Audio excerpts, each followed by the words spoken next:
Hey, Run! Hey, bud! No, I had to go online. Hey, buddy! Is the boss hot? I don't know, I'm gonna let it sit for a little bit though.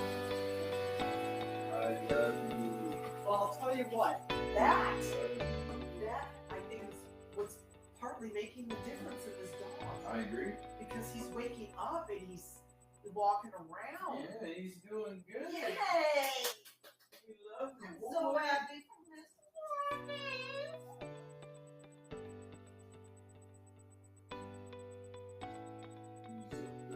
You're so good, Rod. We love the boy. Love. We love the boy. We love this boy. Yeah, boy. You know.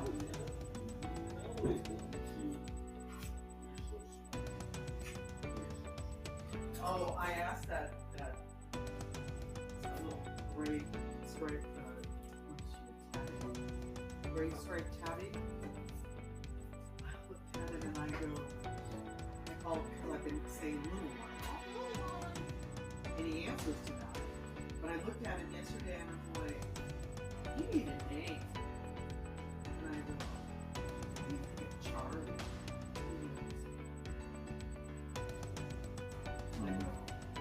You like the name Charlie, huh?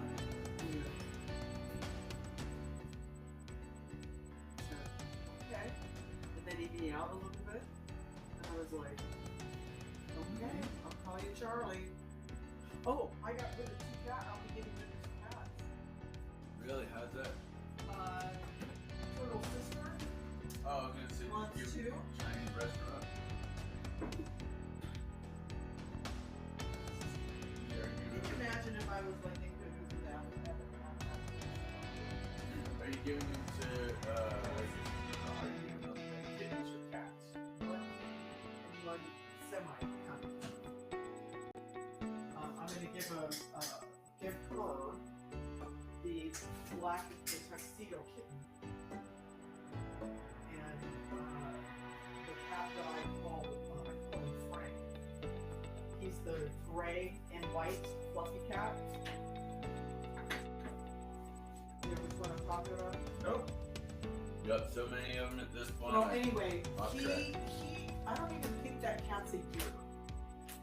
So Didn't the cat just had more kittens? yeah, no shit. I don't even want to talk about it.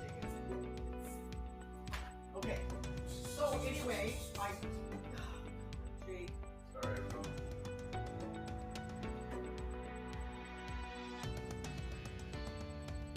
Keep happening. So she's gonna come over on Wednesday. I'm gonna capture these 2 animals. She's gonna take them, and they're gonna be outdoor cats. She's got an acre of land, Oh, that's nice. and she's got another cat on the property that could use a friend. Well, that's good. Right. She's got some dogs. Cat will use a dog. And even if it's not, it'll still be okay. Anyway, so those two animals get along pretty well.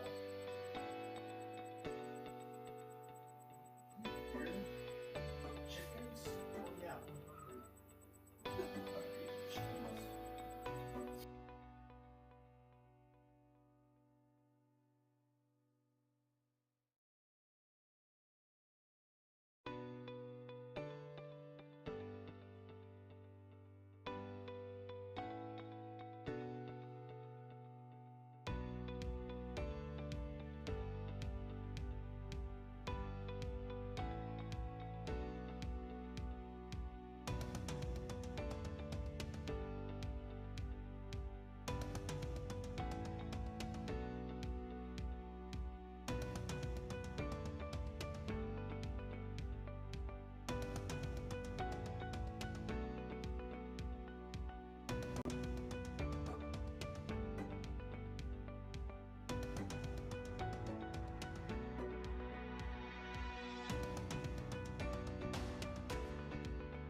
These are the pictures you've seen of January 6th.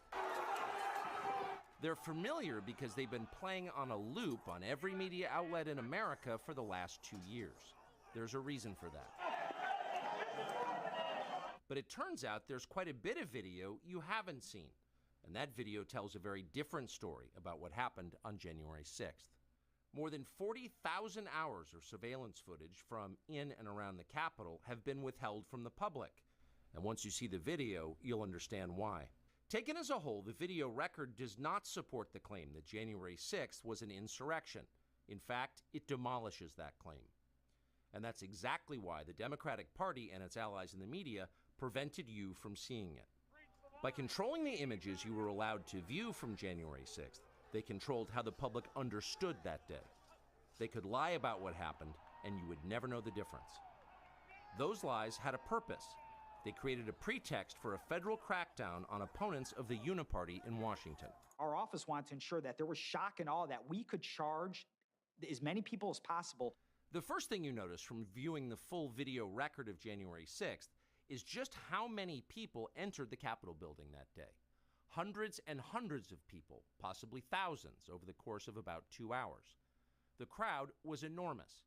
A small percentage of them were hooligans. They committed vandalism. You've seen their pictures again and again. But the overwhelming majority weren't. They were peaceful, they were orderly and meek.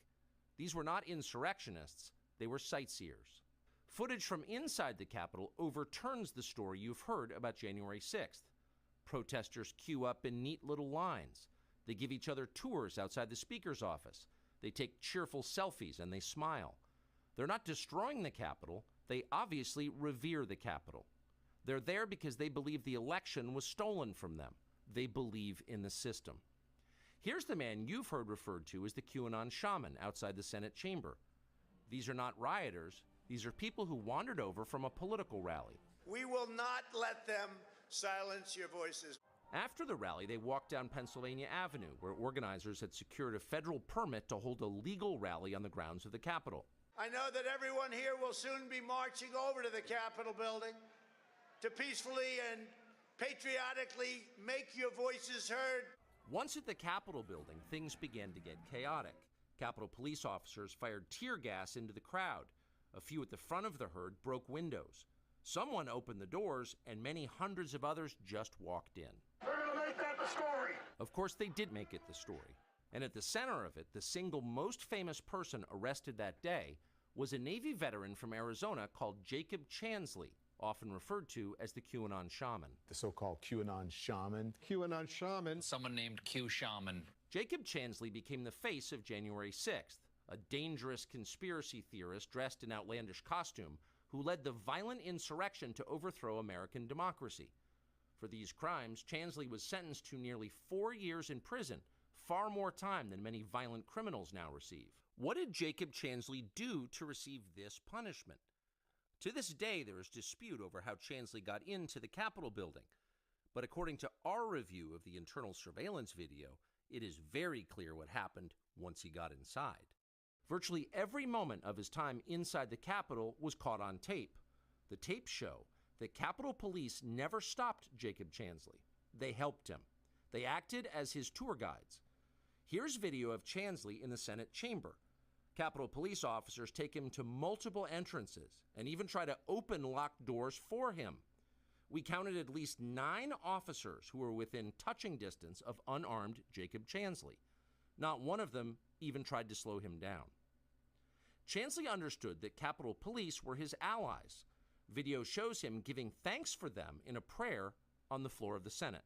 Watch. Thank you, Heavenly Father, for giving the inspiration needed to these police officers to allow us in this building. Contrast the reality of what Jacob Chansley did in the Capitol building on January 6th, the indisputable facts recorded on video, some of which has never before been seen, with the depiction of Jacob Chansley that you've seen in the media for more than 2 years. He's a terrorist, they said. He should be killed. Shoot him. Shoot him. Like, you burst into the United States, if he was dressed like bin Laden, would you have shot him? Shoot him. Shoot him. It makes you wonder, who are the violent extremists here? Not Jacob Chansley. And the video proves that. but you would never have known from the media coverage. The people sitting in the chairs need to be sitting in a jail cell. Chansley is in a jail cell. He's been there for months. If he was in fact committing such a grave crime, why didn't the officers who were standing right next to him place him under arrest? Until now, no one could even prove that even happened, but it did.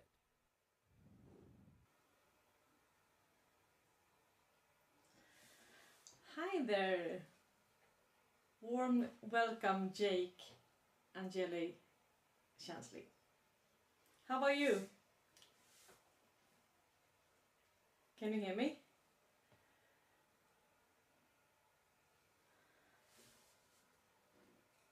Hi. Can you hear? Ah. No. Okay, 1 second here. Let me see. My mic's not muted. No. No. Let me try another pair of headphones. Okay.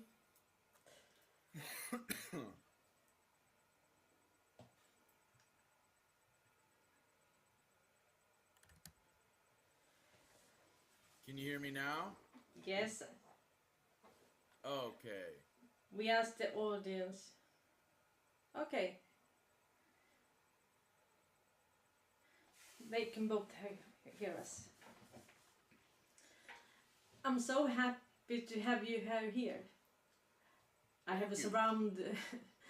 When I talk, I hear myself twice. How are you, Jack? It's Jake, J-A-K-E. Jake. And I'm doing well. Glad to be out of prison, to say the least. Mm-hmm. And they call you the Q shaman. That's what the media calls me. That's not what I call myself. No. No. So it's really annoying. I can hear myself. But in Sweden they call me Miss White Hat. And that's of course the trolls and haters. So yeah, I'm so honored to have you here. Well, thank you so much for having me. See if I can do something about my... Oh, about the feedback? Okay. Is it better now? I can still hear you. Yeah. Yeah, it's just significantly quieter. Yeah, I had the wrong mic. Okay.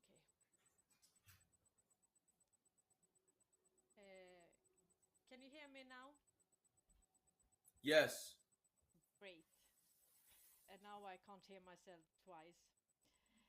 Yeah, I did an interview also with Michael Ray Corey and Derek. And I overheard you in that interview with Michael Nowley to talk about the Ericsson report. Please let us know what you have found when you have digged into that. Well, to be perfectly honest with you, I haven't dug into it anywhere near as much as Michael Corey did. No. From what I understand, Ericsson is a communications corporation that has contracts with pretty much every major communications corporation that's out there already. And they, through these contracts, in one way or another, control the communication systems for the entire world. So all of our communications, all of our telecommunications, all internet, phone calls, you name it, it's all being funneled to and through the Ericsson Corporation. Now, that information can be very, very valuable for a number of reasons. In warfare, one of the first things that you want to do is compromise the enemy's communication lines. because once you understand what the enemy's doing, why they're doing it, where they're doing it, how they're doing it, how many troops are going to be there, you know, the movement of goods, the movement of resources, artillery, all that stuff, then you have the enemy by the balls. So Ericsson, having all of the information, the most crucial infrastructural and tactical information of the United States government, of the United States military, is a problem, especially when they do things like, say, like what they did where they gave ISIS a bunch of locations for military members, United States military members, which resulted in their deaths. There's a lawsuit right now where Ericsson is being sued over that. Yeah. Yeah, great to hear you talk about that, because we come from Sweden. Can you hear me now? Yes. Yeah, now it's better, right? So I invited myself as a guest. Yeah. So I hope my sound is better now. And yeah, so we have been, you know, living with this family, this oligarch family, our whole lives. I mean, The Wallenbergs? everybody, yeah, the Wallenbergs. Everybody knows them. Everybody admires them. And I've been into finance and work with the stock market. And then, of course, you know them because they own Nasdaq, right? So, and Nasdaq is actually is also the platform for 150 stock exchanges worldwide. So every stock market is controlled by them. So not only the telecom infrastructure in 184 countries, then you have Nasdaq, and then you have BIS, Bank of International Settlements. So they have the whole ecosystem for all transaction globally. Yeah, And you know, also, the thing is, and I'm sure that they watch your show. So, because they have to, they want to know what the people know. They could, if they wanted to, free humanity with their wealth. They could stop war. They could create, you know, abundance, create flourishing economies.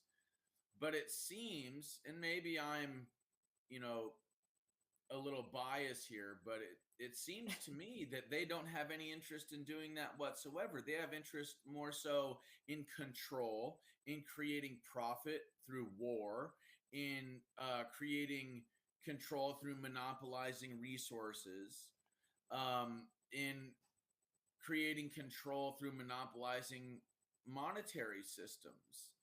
So it's like, look, dude, you can choose to exercise your free will however you want, but I'm just telling you that, and I'm not talking to you, dear, I'm talking to them. I'm telling them, I'm speaking directly to them when I say I'm telling you that you're going down a very slippery slope, and it won't end well for you spiritually. It will not end well for you karmically. And you can continue to do this, but you will have hell to pay. And you can always cross the sea of your transgressions and not do it anymore, and use your wealth, your abundance, and your influence to free humanity. But if you continue to use it to enslave humanity, I promise you, one day the roles will reverse, and you will be the slave and the people will be the master. Yeah, we have so much to cover today, and we will actually cover your favorite topics. We will talk about what you said in the end of that interview with Michael Knowles, and you said that nobody wants to talk about the problem or the solution, how we see the future. So we will cover that as well. But I will also say that, you know, in November 2019, the Justice Department, the DOJ, took control over Ericsson. And when they took control over Ericsson for 3 years, and then they prolonged it to mid 2024. And what happened then was that, you know, they have all these subsidiaries. They have like Red Beam Media. They have 500 TV stations. So what they have now is they don't even control their own companies. So when they talk to their shareholders, they say that they are not even allowed to respond to the press. So I think this is, kind of the chore that Donald Trump did in 2017. They knew they had to take this entity down. And also there is a Q post about that. And I can show it here. So, and this is post 4024. And it says, sometimes you can't tell the public the truth. You must show them. A deeply entrenched enemy who controls vast majority of all communications is only defeated by game theory. So after that, they took control. So now actually it's Space Force that controls Ericsson, and that is great. Yeah, well, if all that's true, then, rah, I'm all for it. But at the same time, I don't want to replace one master for another. I mean, obviously, no one is the master of my soul or my ship, but what I mean is as a public. So Yeah. I don't like centralization of control, whether it's Ericsson or the DOJ. Yeah. I think that decentralization is essential for prosperity, for independence, for freedom.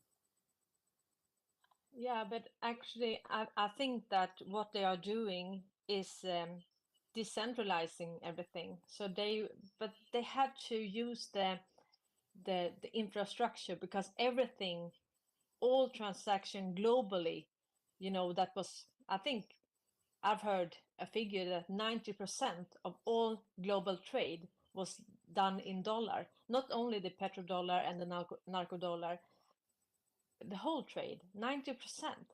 And that is within this infrastructure. So they had to use that in order to, I think what they will do is they will divide Ericsson into 184 pieces. You can't have a private entity that control everything, all the communications in 184 countries. That's impossible. So I think that, I think it's under control. I think the White Hats has control over this, and they knew this. So I think they will give it back to all the countries and make them truly sovereign. And we will have, sovereign Well, that would nations. be nice. That would be nice. Yeah, but how was jail? Terrible. I heard you were in solid confinement for what, about 10 months or 10 and that's a half. crazy. Yeah. Yeah. Yeah, it was rough. Yeah. How do you cope? I mean, meditation, prayer, exercise, maybe getting on the phone when I'm out of my cell to talk to family. Maybe watch a little bit of TV. But the thing is that when you're stuck in solitary and you got a bunch of time hanging over your head, there's not really much you can do to cope. No. It's like you can try, and you can't really get out of your head. No. Yeah, you're stuck with your thoughts. And even if you manage to get out of your head for a short time, you got to come back to, guess what? Guess where you are? Guess what is going on? Yeah. Well, I don't envy you, but did you went to meet Justin Austin Steinbart when he was released? No. Is he no, you didn't. Okay, I thought that you went to see him. No. Do you know him? No. Well, I mean, I met him once when he was outside of the courthouse, and that was because I was going to protest the COVID lockdowns, and the mask mandates and stuff like that here in Phoenix. And I was walking in my regalia in front of the courthouse. I didn't even know that thing was a courthouse until later. But then he came out and he was like talking with me. And then his crew came out of the car and they had cameras and stuff. And I was like, oh, this is kind of crazy. And then if you watch the video, you'll see I asked the guy standing next to me, I say, who is this guy? Because I didn't even know who it was. And he's like, dude, that's Austin Steinbart. I was like, oh, shit. Hey, you're Austin Steinbart. What's up, dude? And I came up and I shook his hand. I've only interacted with Austin probably, I could count it on my hand. Like I think that one time and then like 2 other times since I got out. And that was because he went down to the podcast I was doing in downtown Phoenix at the Capitol. And then shortly thereafter, he went to the speech that I gave for my homecoming speech when I got out of prison. Yeah. And then after that, shortly thereafter, he left out of state. He's gone. I don't know. I haven't really heard from him since. I didn't really communicate with him very much to begin with. It was a happenstance meeting outside the courthouse. Well, I think he has done great videos to explain everything. I found him really early, and to me, a lot of that made a lot of sense about the British, everything about the Queen and 1871. The corporation, maritime law. Yeah, exactly. Yeah. So, and we have been following this really careful from Sweden, and we have the same trolls and haters that you have. So we kind of have that in common. But when did you find Q? And you have been following that movement and the Q posts. Tell us. Well, in all honesty, I learned about Q when Q first started dropping, but I never really followed the posts the way that other people did.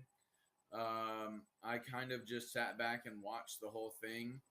I learned that there was, in fact, some form of like a numerical code. A little later on, kind of put things together a little bit. I never really followed anybody that followed Q the way that I did, which is kind of like from a distance and like watching and observing, like, oh, interesting. And then for me, I put it all together much later on. I was never like, hanging on the cues every post like some people. It's just not how I operate. It's not how I'm built. So with that being said, what's that? Yeah, you feel in more the movement. I mean, you see it from from like an objective perspective. Yeah, exactly. Yeah. And I try to see what's going on, what it's doing, where it's going. Yeah. I'm trying to identify who might be behind it. And when I came to the conclusion that it was military, or at least military intelligence and good people within the the intelligence community, what some people call white hats. Yeah. Then I was like, okay, well, I can get behind this. Yeah, me too. Yeah, I found it, and in what I did? I followed that, and of course I followed Trump because I wanted to see for how long, because the U.S. dictates, I mean, the mandates all over the world, right? So I was kind of following Trump to see, where everything was going, for how long this will last, and the lockdowns and so on. And then I found Q, and then I thought maybe I should just look into Sweden and see if we have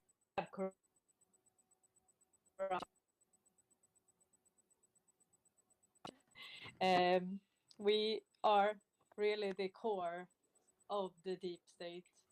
So, and when you find Wallenberg, and you find this octopus, they have their fingers in everything, everywhere, and have had that for about 200 years.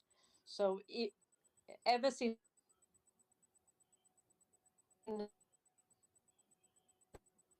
invented the phone, then the game was over. Then it was the Ericsson, and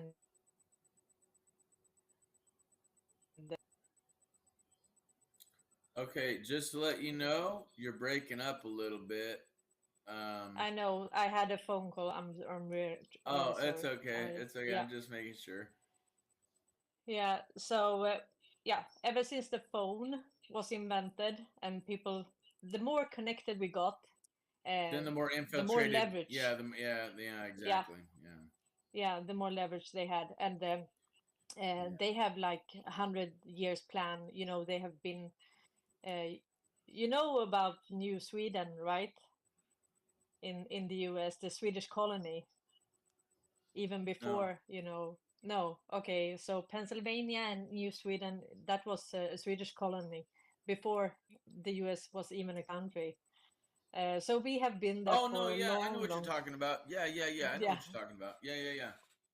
And also, the Bidens, they have on the Swedish embassy, they had office in Washington, House of Sweden, but that's sold now. So that house is sold, but the Bidens had the office there, and that's Swedish jurisdiction. The FRA law and everything. So actually, they were operating in House of Sweden that have Swedish jurisdiction. So that's perfect. Well, the idea that there's people like Bill Gates or China buying up farmland, or like that Disneyland is like on land that's owned by the British, or that Sweden has any sort of jurisdiction within the United States is absolutely ludicrous. I'm of the belief that we should be cutting ties with all of these institutions, with all of these people, and just saying, it's our land. You can jump up a goat's ass. You're not gonna, and that goes for people like the McDonald's Corporation as well. They're like one of the largest landowners in the world. It's like, look, all of this land is sovereign. And I don't care if you got some contract with some corporation or whatever. Guess what? That you do not belong to the land. The land does not belong to you. You belong to the land. Because guess what? When you pass, the land is still going to be here. We do not inherit the land from our ancestors. We are borrowing the land from our children. Exactly. And we're just totally trashing it, all for profit. Yeah, exactly. And when you look at Agenda 21, I think it was 175 countries that signed that agreement.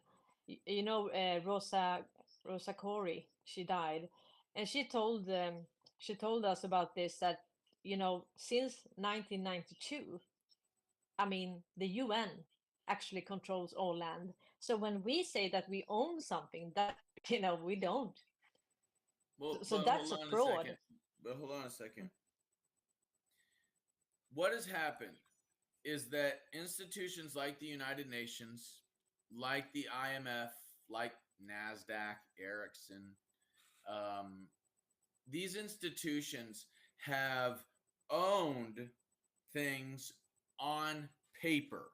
They put ink on paper that says, based on this document, this is mine.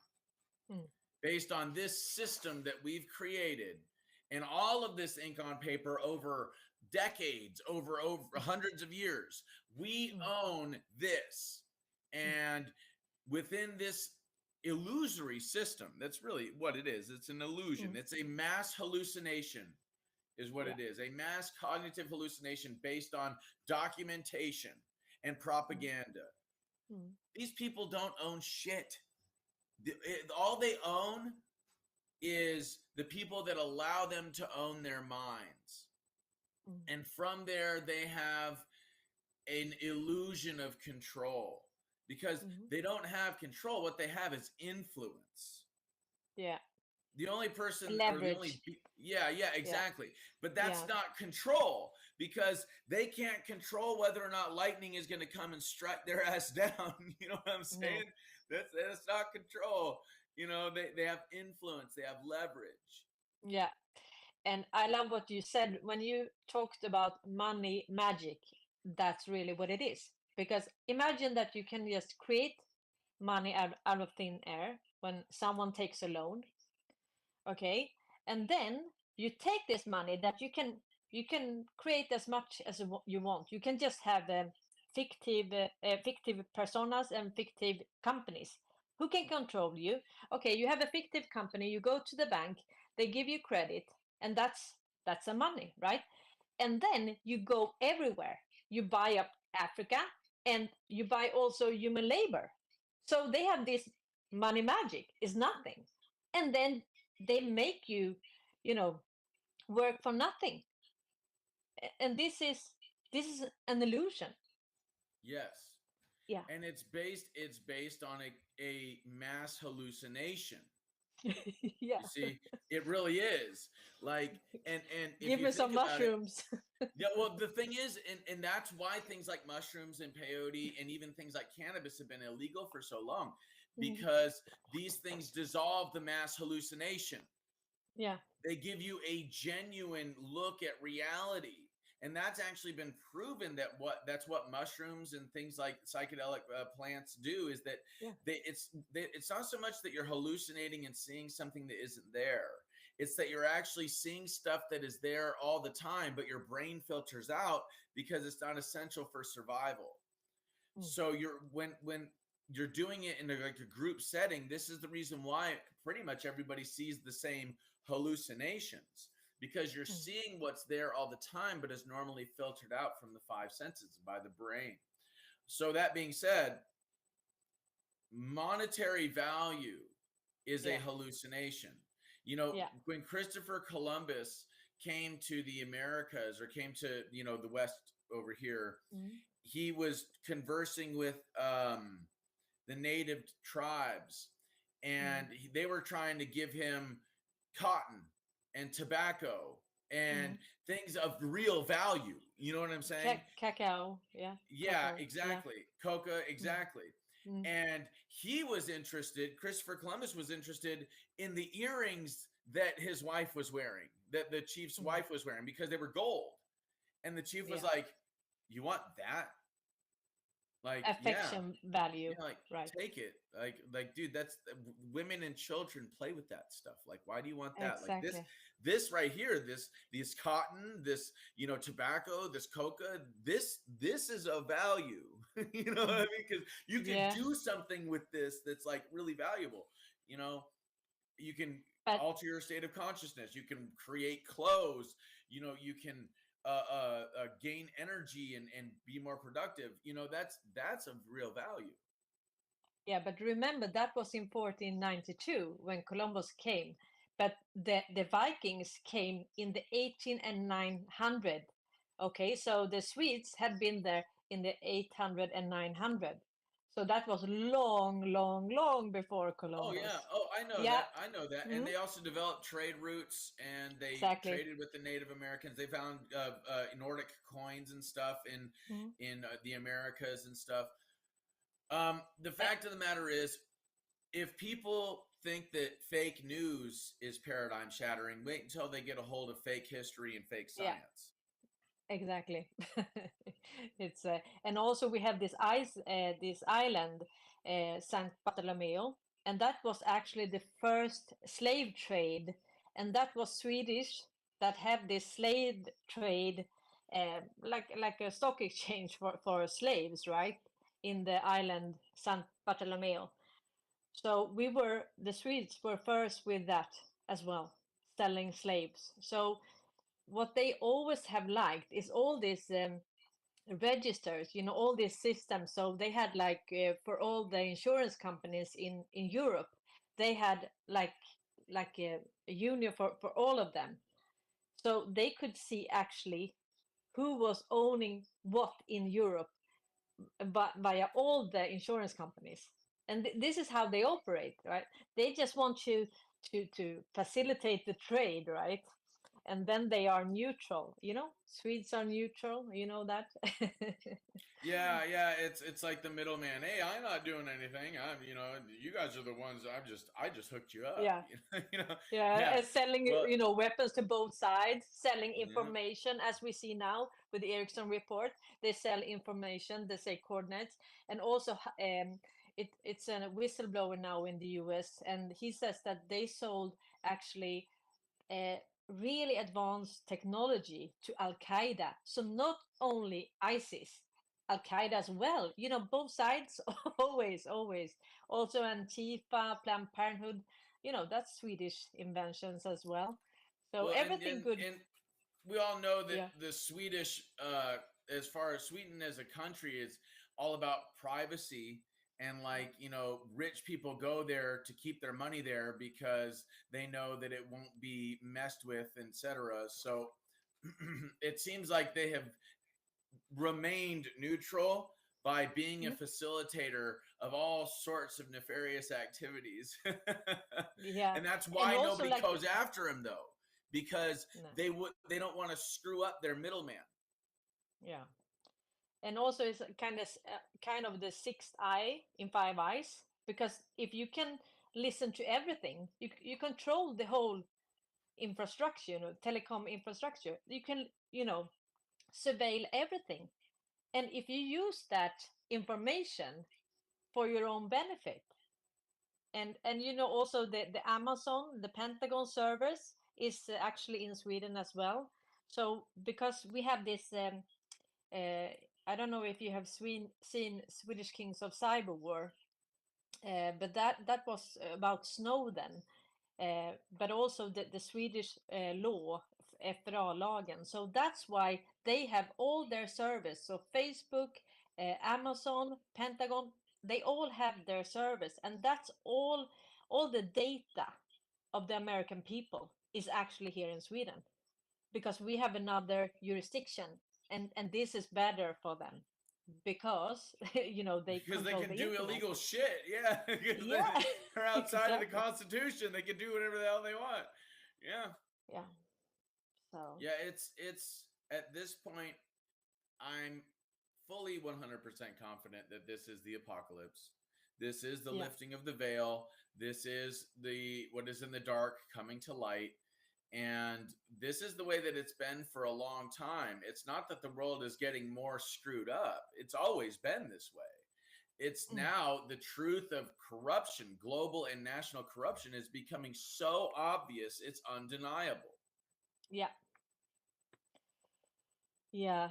So when I connect the dots, about the deep state, this companies working together, entrenched enemy, working together, and they meet, in the Bilderberg meeting, the World Economic Forum, all of this, and it's behind closed doors. And then you see, okay, where is the Swedish person in this? And you always find them because the Wallenbergs, they are everywhere, Well, when you So got this billions is- and billions of dollars, trillions at this point, like, hey. Yeah, and they can create as much as they want. They control the Bank of International Settlements, and that's kind of the central bank of the central banks. So, I mean, you can't control them because they can create as much as they want. And then you also have this, this shadow banking system, with tax havens and so on. Well, and then the crypto. That's why I said what I said earlier. If they wanted to, they could solve all the world's problems quite easily with all of their wealth and influence. They could wipe the national debt of all of these countries and say, you know what, this whole debt thing is really, it's literally destroying the planet. And so these people think that everybody else is below them. How much you want to bet they're eugenicists? How much you want to bet that they believe that they are genetically superior because they're royalty? You know what I'm saying? And it's like, look, bro, let me tell you something. If you think you're genetically superior, then you don't understand genetics. Okay? And I understand that these people have been raised this way. You know, a lot of the time they're born into the family. In some cases, they're forced into doing terrible things, or at least being witness to terrible things like satanic ritual abuse and stuff like that. So I understand. And from that place of understanding, I have a certain level of empathy for the wounded child within them that's just going along with what their family's been doing for centuries. But at the same time, I also know that, like, look, that's no excuse when you get to the pearly gates and God's like, hey, you know, WTF, man, look at what you did. Oh, my family told me to is not going to be good enough. No, So I just did my job, won't cut it either. Yeah, exactly. I had to pay the mortgage. Give me a break. You know, so my thinking is this is these people's opportunity. Because guess what? Eventually, like I said, these people that are trying to enslave the planet will end up becoming slaves of the people. They'll be in prison. And they're going to be sewing our freaking clothes. You know what I'm saying? Yeah. You know, and getting paid nothing for it. So now's their time to repent. It's like, look, bro, this is the apocalypse. Whether you like it or not, this is the apocalypse. I know that you thought that you were going to get another 1,000 years out of us, but no, sorry, not going to happen. So turn it around. The only way that we can ascend as a species is if these people grow too. Okay? Execution is not the solution. All right? The solution is helping these people work out their karma. Because in order to ascend as a whole, we have to recognize the oneness of everything. And that includes people like the Wallenberg family. That includes people like the Rothschild family, the Rockefeller family, the Soros family. And I'm not for just total immunity here. That's not what I'm saying. What I'm saying is that forgiveness is the only way forward. I'm not saying forget. I'm not saying wipe their crimes clean. I'm not saying let them get away with it. That's not what I'm saying. What I'm saying is that execution is not the solution. Forgiveness, I think, and do you understand what I'm trying to say? And like giving them an opportunity to work their karma out on the planet, that's how we ascend as a whole. I think we have a problem there. You know what? Okay. I think, what Q said, that they won't be able to walk down the street. You know, I don't think that they want to be among us. I think they want maybe an island, and because they would be so hated. I'm not suggesting that. I think Gitmo is a beautiful place for them to be. You know what I'm saying? It's an island. Yeah. It's out in the middle of nowhere. It's surrounded by ocean. It's militarized. You know, it's a prison. It's like, okay, that is their place. And guess what? You want a 15-minute city? I got a 15-minute city for you. You know, I got a 5-minute city. Yeah. You know, and you're gonna wear uniforms, and you're gonna own nothing and like it. And you know what? We're not gonna make you eat bugs. We're not gonna make you eat bugs unless you want to. Okay, maybe. You know what I'm saying? That's where they deserve to go. It was kind of funny when the White Hats had some fun with the Google map, when they say, you know, the new home of the deep state or something at Gitmo. You remember that? And actually they did that, on Google Maps. They also did that in Stockholm with the Wallenberg. They added, it must be the White Hats. I mean, who can do that? And they say, deep state headquarters, and that was Stockholm, where they had their headquarters, Wallenberg. So the White Hats have had some fun with us, and we have, you know, that's my greatest fear, you know, to not to miss out these breadcrumbs that they are throwing at us. I mean, imagine if I'm that stupid that I miss it. So we have to search for it to understand, you know, what they are leaving for us to see. Well, I, think that the Q operation was largely a success because it was a psychological operation designed to affect the mass consciousness of not just America, but humanity, and draw light to things like the debt-based currency, the slave trade or child and human trafficking industry, and blackmail and people like Jeffrey Epstein and the controlling of governments and corporations and entertainers. So in that sense, it was largely successful. I think that part of the reason why the Q community or the Anons are suffering so much is because they're living in the past, you know, and they're trying to identify, future proves past, and they're still trying to put the puzzle together. And it's like, look, bro, the mission, the Q mission is over. The operation is over. It was accomplished. It was a success. Now we have to move forward with what we know.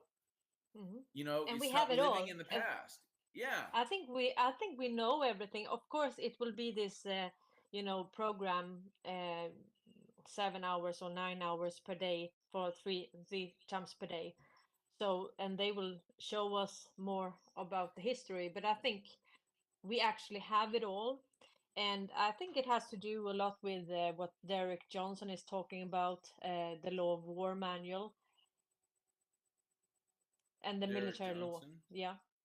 Yeah, Derek Johnson, he's talking about this military law of war manual. Okay. Yeah, you know the new documentary with Nick Almiar, The Greatest Show on Earth. That's based. Okay. Yeah, that's based on his research about the Trump's EOs and everything. Oh, okay. And this military law. Yeah. Right. Yeah. Well, and that we'll see. You know, I don't understand why the southern border is being invaded.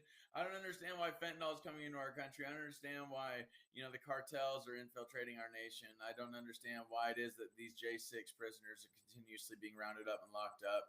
I don't understand why it is that we're giving billions and hundreds of billions of dollars to Ukraine. So, like, I'm just saying, there's some things that for me don't line up with this notion of continuity of government and devolution, just because I'm looking at the terrain and going, well, hold on a second. Why is this stuff happening? You know what I mean? But at the same time, I also look at the military or the intense presence around Donald Trump and the lack of an intense presence around Joe Biden.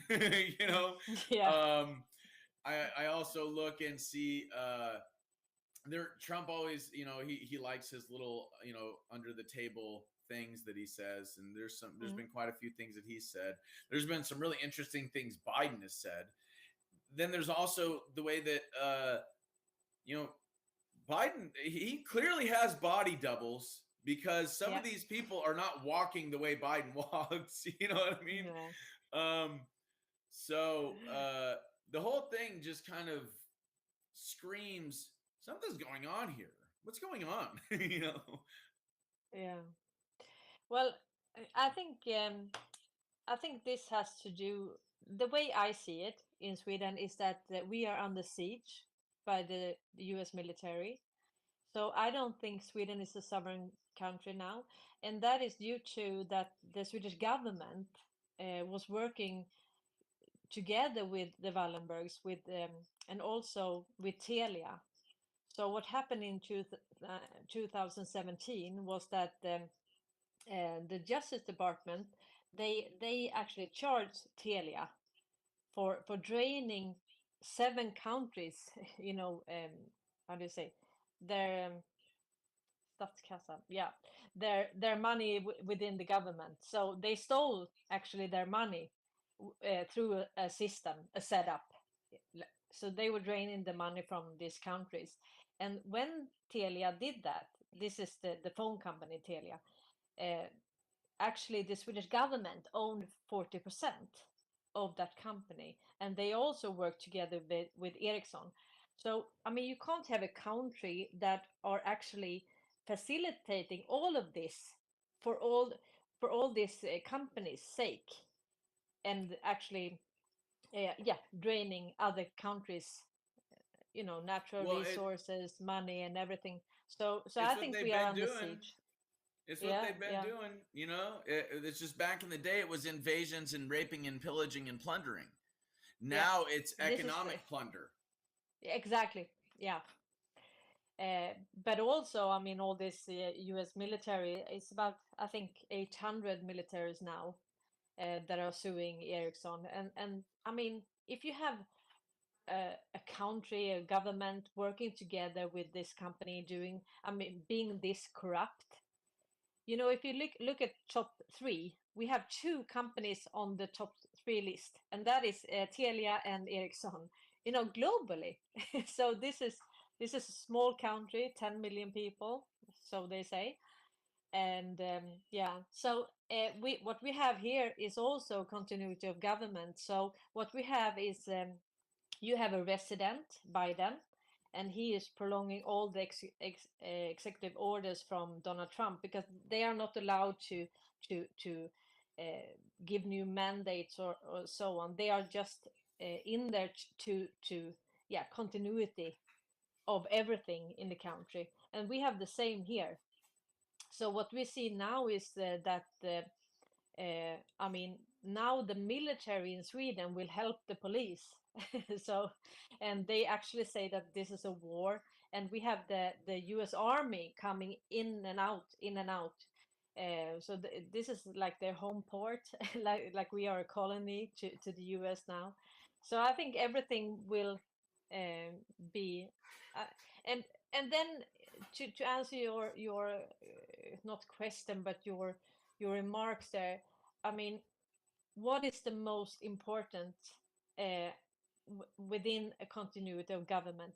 Should you just stop all crimes? Is that the priority, or is it maybe to change the judicial system and build a foundation to get rid of all of it, instead of just doing like point, even if they can? I mean, they can't just pinpoint things. They have to build everything new, the foundation. And well, in that's order why I talk about what I talk about. Yeah. I'm sorry, I'm not trying to interrupt. I'm just letting you know I understand exactly what you're saying. Great. Yeah, but tell me what you see, how this how we got here and where we are going with this new foundation. Well, I understand what you're saying. I really wasn't trying to interrupt. I wasn't trying to throw you off. I understand where you're coming from. The infrastructure itself is monopolized. All of it. Our monetary systems, our telecommunication systems, our energy systems, you know, our medical systems, our agriculture systems, like all of it is monopolized and controlled by a handful of corporations and a handful of families. Yeah. So what I'm proposing is a total decentralized infrastructure and grid system. And we would have to build that in parallel alongside the current economy that we're using. And we would use things like Tesla towers, you know, Tesla coils, infinite free, clean wireless electricity, to not only create a decentralized energy grid, but a decentralized communication grid. It would also give us the ability to do things like control the weather without the need for stratospheric aerosol injections or chemtrails, without the need to block out the sun like what Bill Gates wants to do, which is absolutely ludicrous. It's like something out of the Matrix. And we could also affect agriculture. We can also use Dr. Rife and his machine to Dr. Rife's machine to, in his understanding of frequency and vibration, how it can destroy disease and improve human health. Because the way you can destroy a cancer, I mean, the way you can destroy a wine glass with sound and frequency, you can destroy a cancer cell or a virus or a parasite with sound and frequency. So that would also decentralize our medicine. We also need to get into like a gold-backed currency. There's a lot of states here in the United States that have started issuing their own what they're calling gold backs. And so Texas, there right? is. What's that? Texas. The one I don't know. I know Wyoming started. There's a couple of states that started issuing their own gold backs, and it's like a 14-karat strip that's like paper thin of gold that has like, you know, like is like minted, you know. It's really kind of cool. And it's there's a bunch of them. But case in point is that we need to create that infrastructure And we aren't going to be able to do it here in the major cities, because if you have a Tesla coil in the major cities, you can end up creating an EMP that might shut down, and mess with the power grid. So it has to be something new. It has to be a new civilization based on a new form of energy, a new form of communication. And that's actually a good thing, because we need to get out of these cities. These mega cities, they're the reason why there's so much corruption, I think. Because you can easily corrupt a city that has millions upon millions of people stacked on top of one another, because the law enforcement is going to find it so much more difficult to enforce the law when they're outnumbered thousands to one. Yeah. And you said something in that interview with frequency, vibration, and what did you say more? Energy, frequency, and vibration. Yeah. Yeah, Nikola Tesla. He said, if you want to understand the secrets of the universe, think in terms of energy, frequency, and vibration. So if you understand Nikola Tesla and what it is that he discovered with this Tesla Tower technology, if you understand Dr. Rife and what it is that he understands, or should I say understood, and what him and Tesla were working on regarding the machine that he created to improve health and kill disease. If you understand these two things, then three things will become apparent. Number one, the corruption here in the United States at its inception, how these things were, these tools, these inventions were suppressed so that people could own and control the economy. Number two, you're going to find out all the applicable uses of these technologies, all the applications for these things, and how it is that will transform our society and create independence for everybody. And then number three, because in order to understand how these technologies work, you need to understand energy, frequency, and vibration. The secrets of the universe will unfold before you. So we have a historical apocalypse. We have like a historical awakening based on the truth of what happened in the early 1900s. And the corruption at its inception. We have a technological evolution, or a technological apocalypse, a technological awakening, with these technologies finally being known by the public and used by the public. And then we have a spiritual evolution, a spiritual apocalypse, a spiritual awakening, once we understand the secrets of the universe, because we understand energy, frequency, and vibration. Yeah. So what do you think about the future, and how do you see that this ties into to BRICS and QFS, and how do you think about the quantum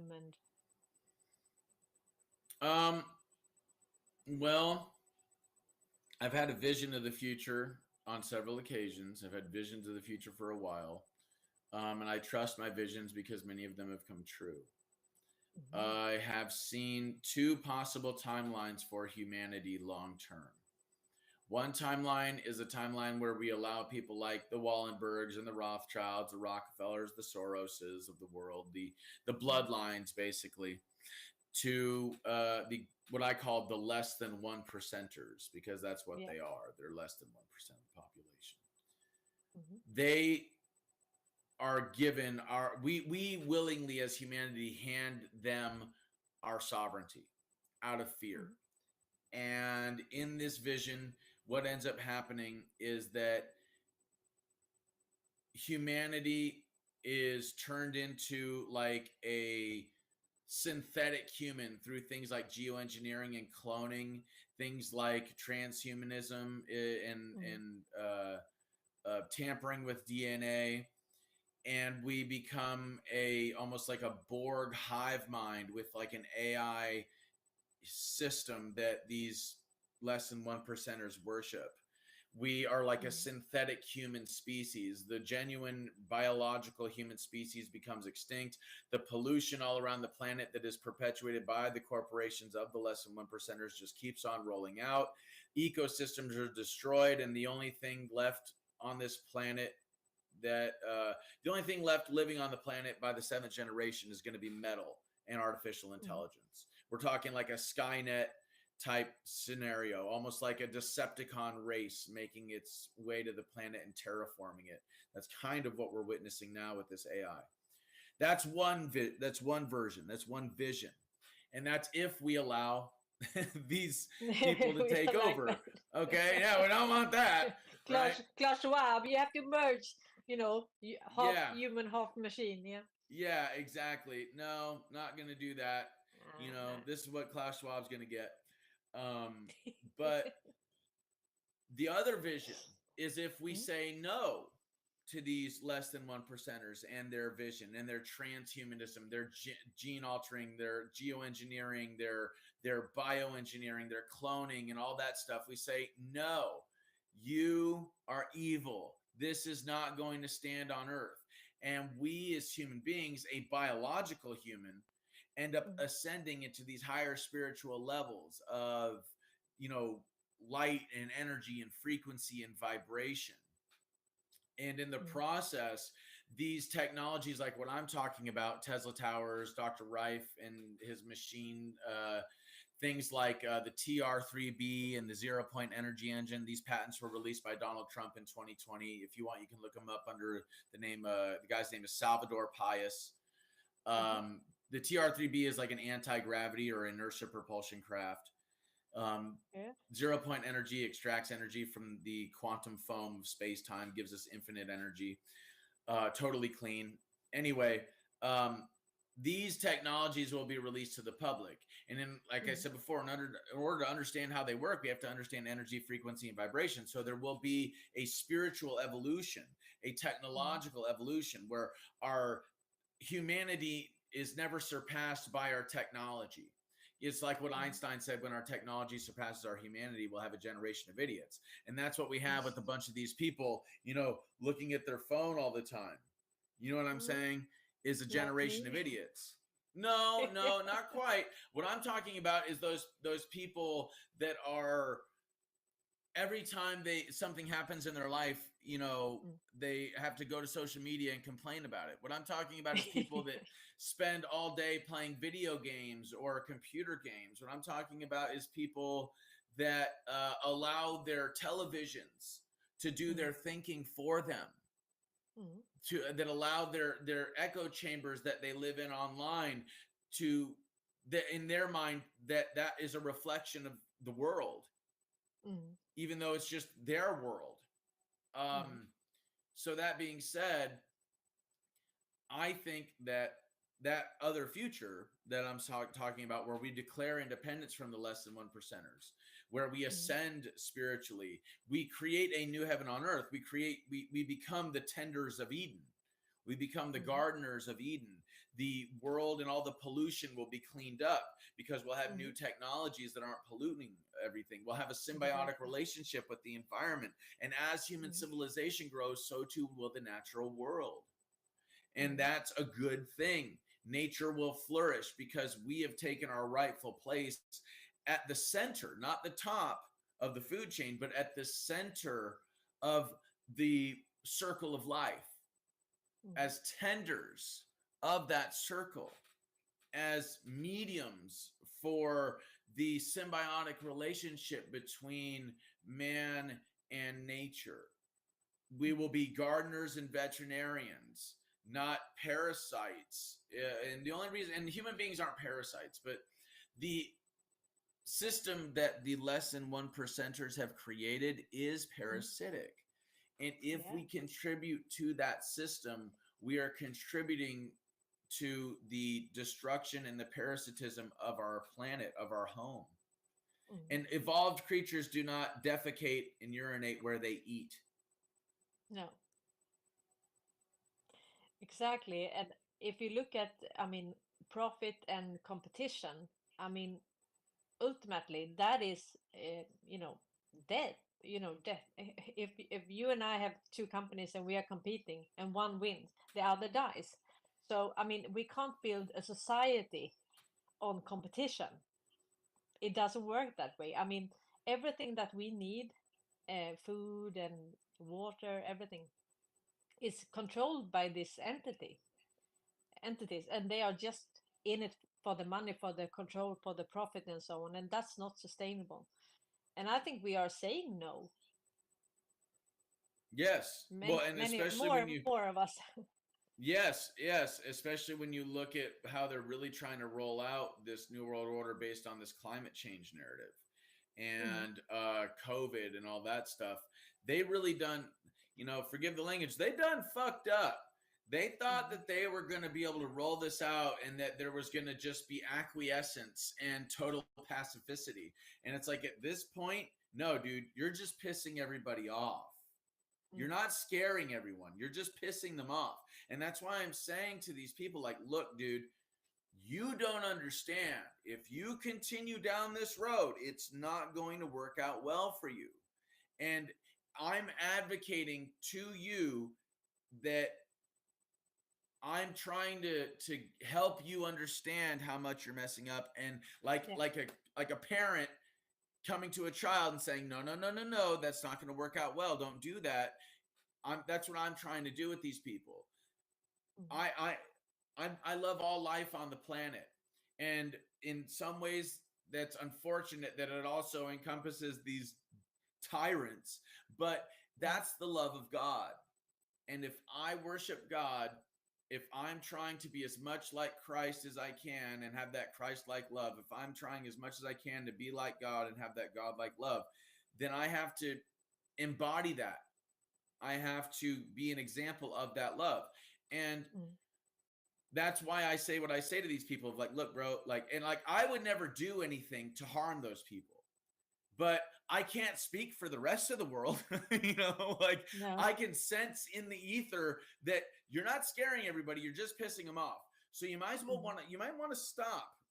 Might as well stop while you're ahead and just pull back and use your wealth and power for good.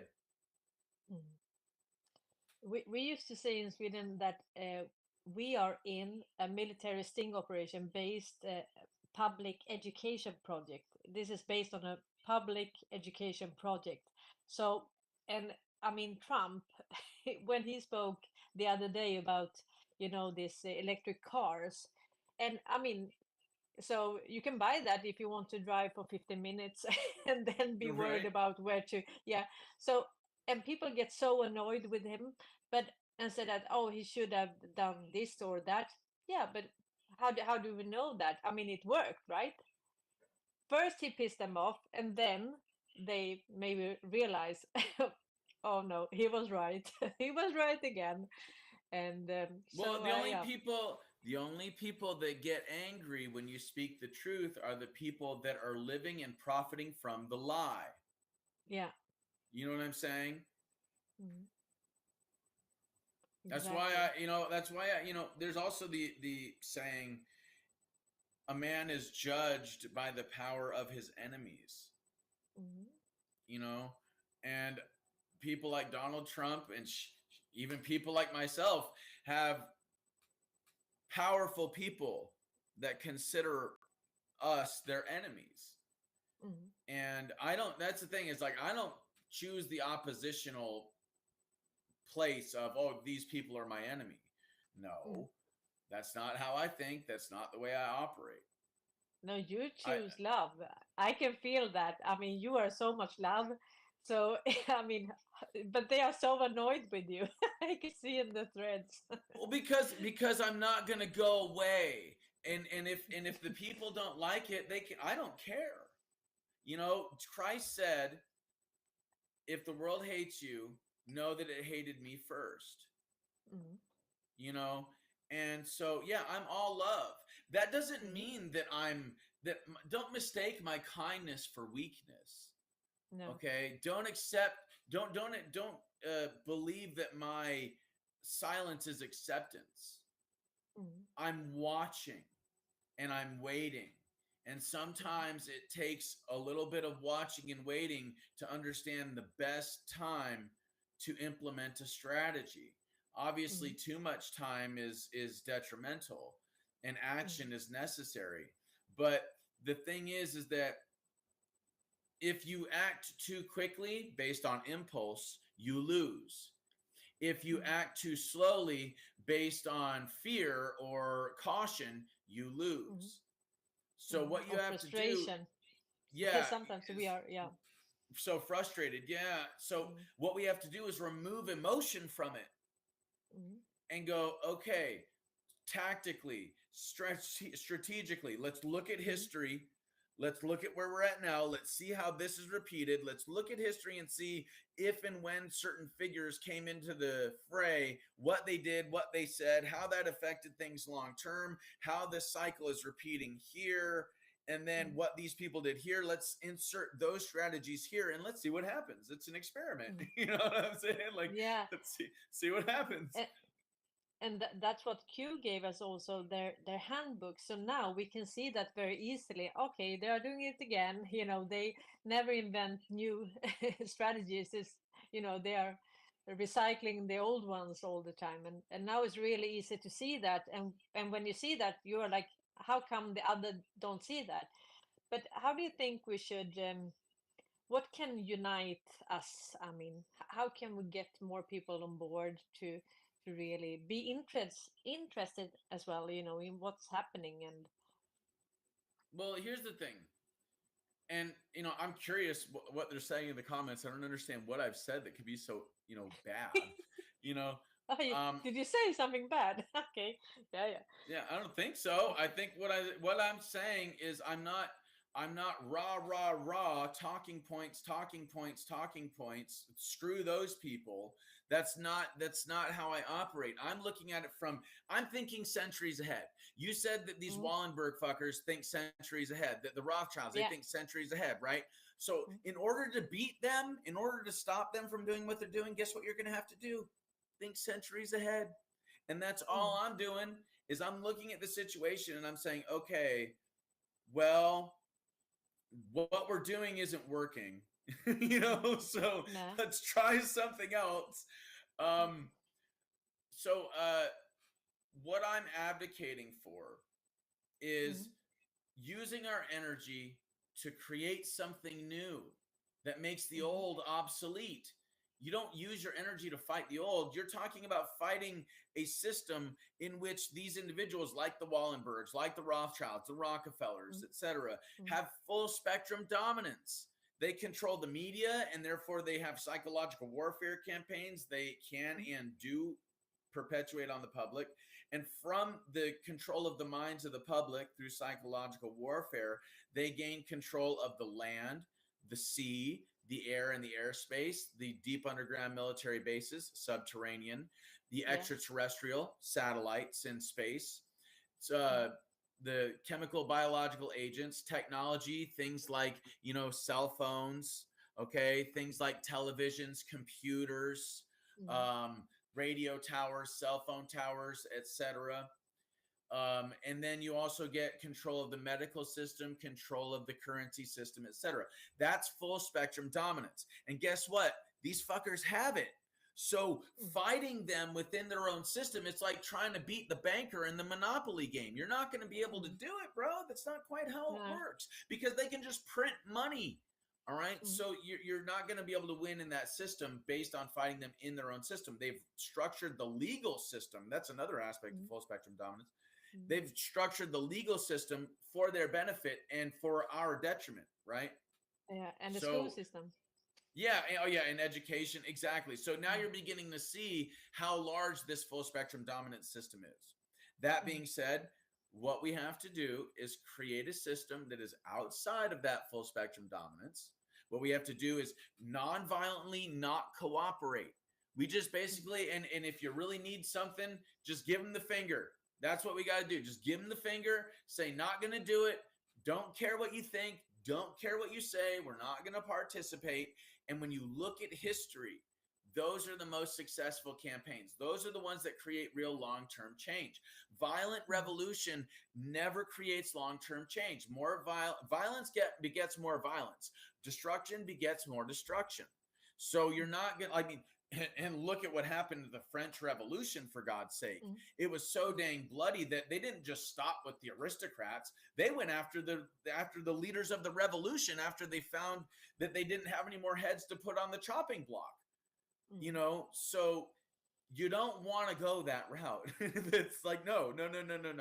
Like, bad idea. Trust me, this way is the right idea. If you look at Martin Luther King Jr., Gandhi, If you look at like what happened in Romania with the fall of communism in Romania, nonviolent non-cooperation is the key, because the less than 1%ers, these globalists, they want people to behave violently, because then they have an excuse to crack down.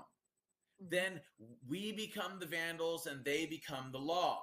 But if we bear their blows without striking back, then they become the tyrants and we become the freedom fighters. Do you see? Yeah. And their evil is on display for everyone to see. Nonviolent non-cooperation, the creation of a new infrastructure, a new system that is not centralized but is decentralized, that solves all of the problems. That right there is so important, because the modern system is one that creates problems and profits from problems. That's why they don't dabble in solutions. Okay. The idea of creating a new system that solves those problems, like long term, that takes away these people's power. It renders them obsolete. Think about it. The automobile industry did not seek to destroy the horse and buggy industry through propaganda or subversion or whatever. They just kept making better cars for cheaper prices. And then guess what? The horse and buggy industry went out of business. Unless you're an Amish person, you know, in Pennsylvania. Exactly. Okay. But they make their own horses and buggies, right? I mean, they make their own buggies and they have their own horses. So point is, we want to make the old full spectrum dominant system obsolete. The only way to do that is to not cooperate with it, to build this infrastructure. That way, when the old one falls away, we have something that's better to replace it. We can't destroy the old system and expect everything to be okay. We're talking about a system that transports food, water, goods, services, etc. across thousands of miles. If you try to destroy that, then you're literally talking about starvation on a massive scale. Exactly. So you have to replace it with something. So what I think is it's about the public awareness. I mean, to as we do now, you know, to talk about what have gone wrong and what do we want for the future. So I think that there is no savior. I mean, they are already here, but I think that we will get a replacement. We will get the system, but we have to, let's say you get a spoon, but you have to eat it yourself, right? So because you have to replace this system with something, and that's why they have to use some of, you know, the network, because why we do it. I mean, if you can change the people behind the gears, I mean, the technology in itself isn't, you know, evil or bad. It's how you use it. Yes. Yeah. So, well, so it's that's kind of how, like the government is a firearm.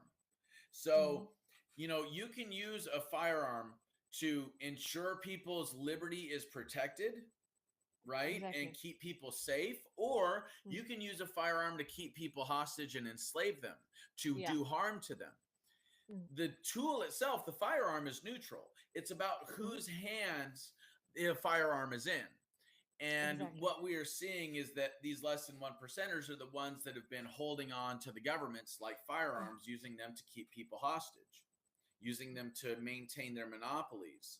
And that's why I'm advocating for Tesla Tower technology, Dr. Rife's machine, a gold-backed currency, TR3Bs, 0-point energy, because then that takes the gun out of their hand. That makes them obsolete. They can't do anything anymore. No. You know? Exactly. And so this and then they has go to been- Gitmo. And then they go to Gitmo. Yeah.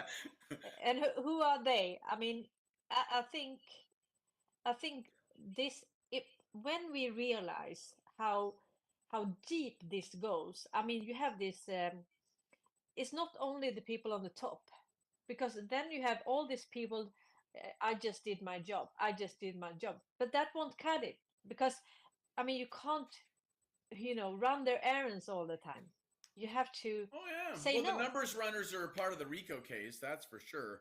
But the thing is, how it works is that you get the lower level guys to testify in court against the big fish, right? And then in exchange for a reduced sentence or, you know, something like that, you'll get these lower level people that are working with the higher level people to turn on them. And then from the top, I mean, from the bottom up, you just boom, you got them all. And then they all either end up in Gitmo or elsewhere. Like you said, it might not be safe for some of these people to walk down the street eventually, so they might want to stay in Gitmo. You know? Yeah, exactly. I think they would, but also I don't think that they will. I mean, they will go to jail, right? And some of them will be executed, I think. But what maybe the deal is that, okay, we don't tell everything that you have done so that your, you know, coming generations can live together with us, right? Because if they tell everything, they will be hated. Look at the Germans. I mean, they are still hated. And I mean, they wasn't even, you know, born yet. Oh, I know. Yeah, but they have to. So we have to think 7 generations ahead. Yeah. We have to think centuries ahead. Okay, how is what we're going to do now going to affect 7 generations from now? Exactly. You know. Yeah. And yeah, And that's how the Native can they American live way. Yeah, and how can they live in peace with us, knowing that their, you know, ancestors did this? You know, they were part of the 1%. But I think that when everything comes out, I truly hope that we will see the true enemy, that we won't blame each other. And I think that some, yeah, you know, some details they have to keep for themselves, because it doesn't gain us. And yeah, It I mean, reminds their me of children that has scene. done. Have you seen that movie, The Hunger Games? No. No. Okay. Well, All of my audience have, but I found this so. Well, there's my kids a have. scene. There's a scene in the second one when the main character Katniss is worried that these people that she had allied herself with while she was in the Hunger Games, while she was in the arena, that one of them was going to try to kill her. And so she had her bow, you know, pointed at the guy, and the guy had his hands up and he says, "Katniss, remember who the real enemy is." Right? And I think that's what people need to realize, is that we all have a common enemy, and it's not each other. You know what I'm saying? Yeah. It's really not. There's people that think we are the enemy, and they are trying to kill us. They are trying to do a depopulation agenda. Hello. You know, look at the way they've rolled out these vaccines, and they're not even vaccines. They're mRNA shots. They're bioengineered mRNA. So, unfortunately, I have to go. If you want, we can do this again sometime. It's been great chatting with you. Yeah. Yeah, I have another interview I have to do in like 5 minutes. Yeah. Yeah, no, it's okay. It's okay. I had one question. Maybe you can end with. I mean, all these patents that will be released. What do you think about in the future, like diseases and I mean, food and the air and the sea, and how do you see us in frequency and balance with nature, and yeah, how do you see all these patterns roll out? The moment that we stop using the systems that we're using, we stop polluting the planet. So that's number one. The moment that the pollution stops, then we can begin cleaning up the mess of the pollution. You can use things like bioremediating fungi, bioremediating mushrooms that eat things like diesel fuel or nuclear radiation, or things like vinyl chloride, like we're seeing in East Palestine, Ohio. You can use bioremediating fungi, bioremediating plants to clean up the ecosystem. You can use Tesla towers to emit frequencies that cause these organisms to grow rapidly and the process to unfold more quickly, so that we can revamp these ecosystems very, very shortly, in very short order. That being said, it can also be used for agriculture as well. So we can create massive amounts of vegetation and growth and food and stuff like that without the need for engineering, without the need for bioengineering, without the need for GMOs, without the need for pesticides and chemicals and all that stuff. All that crap will be phased out, because you can use frequencies to not just keep bugs away, but also to increase the growth of plants. You can use frequency and vibration to kill disease. And that's actually relatively simple. Like I said, if you can use sound and frequency to destroy a wine glass, well, you can also use sound and frequency to destroy a cancer cell. Cancer cells are much smaller. And how you do it is, the reason why the wine glass shatters at a certain frequency is because the frequency of sound is matching the frequency that the wine glass is resonating at. Everything is resonating at a certain frequency. That's why when people put water in a wine glass and then they turn it, it makes a different sound. They put their finger on it, it makes a sound, right? It's because everything is resonating at a certain frequency.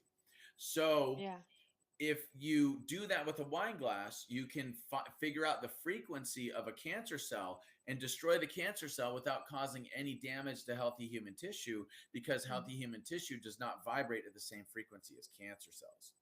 So that's one area of that, the infrastructure that can and will change. And it will do so quite quickly once the minds change. So the real crux of this whole issue is changing the minds of the people, changing people's minds, getting them out of the cultural paradigm, getting their minds and their piece, their little piece, off of the monopoly board, getting their minds out of that state of thinking. And once that happens and they see that there is a better way that has been kept from us, that there are 5,000 to 6,000 patents that have been classified that we, the taxpayers, paid for, that could transform and will transform everything for the better, that can solve all these problems. Things like, machines that can replicate your own stem cells so that you don't need to have, knee reconstruction surgery or whatever. You don't need to have a new hip put in or whatever. You can actually, there's technology that's able to reverse the oxidation of our cells and therefore reverse the aging process. That coupled with stem cell therapy, I mean, like, TR3Bs, anti-gravity inertia propulsion technology. All of these things are the future. We're talking about things like mining asteroid fields as opposed to mining things here on Earth. We're talking about reversing the aging process, deep exploration into outer space, getting rid of AI in the sense that it's not like a Skynet thing. It's not like a Decepticon thing. It's more like a Data from Star Trek thing. But even then, we are talking about humanity learning to use the full capacity of the human brain. We are talking about ascending to where we don't need AI, to where we're communicating telepathically. I know that may sound crazy, to where we're doing things like astral projection to other dimensions. And this is a common thing. It's commonplace. A whole other level. That's what it looks like. It looks like a Garden of Eden. It looks like Star Trek or some sci-fi novel of sorts, but in a really cool way, kind of like a blend between Star Trek and Star Wars. Without the Empire. I'm so happy with this interview because I wanted you to just rant about how you see the future, and I think next time we can just pick up from here and just develop all these thoughts and and also interact more. Yeah, let's do it. I'm so grateful that you came onto my show, and I think the audience is really happy with you. They are really polite and nice, and they have a lot of questions. So maybe for next time we can pick up some questions, and you can just let's do it. Write them down, and I'll we'll do next, and we can do something in short order as well. I'm sorry I have to leave. But we take it in next week or in 2 weeks or 3 weeks. We can just pick it up where we were and just continue. Absolutely. Like we didn't stop. Let's do it. You just keep in contact with me, okay? Yeah. Thank you so much. Oh, and if your followers want to follow me, I'm on Twitter at America Shaman. That's America Shaman, at America Shaman on Twitter. And you can also go to my website, forbiddenTruthAcademy.com. That's forbiddenTruthAcademy.com. ForbiddenTruthAcademy.com has basically hours and hours and hours of free content that you can check out. I would highly recommend that you do so. Free podcasts, free interviews that I've done, free courses. There's also my book that's for sale on there. There's also some merchandise that's just absolutely hilarious. So I will give it a put shot. everything in the description. Okay. Yeah. Thank you and namaste. So much. Namaste. We're honored. Thank you so much.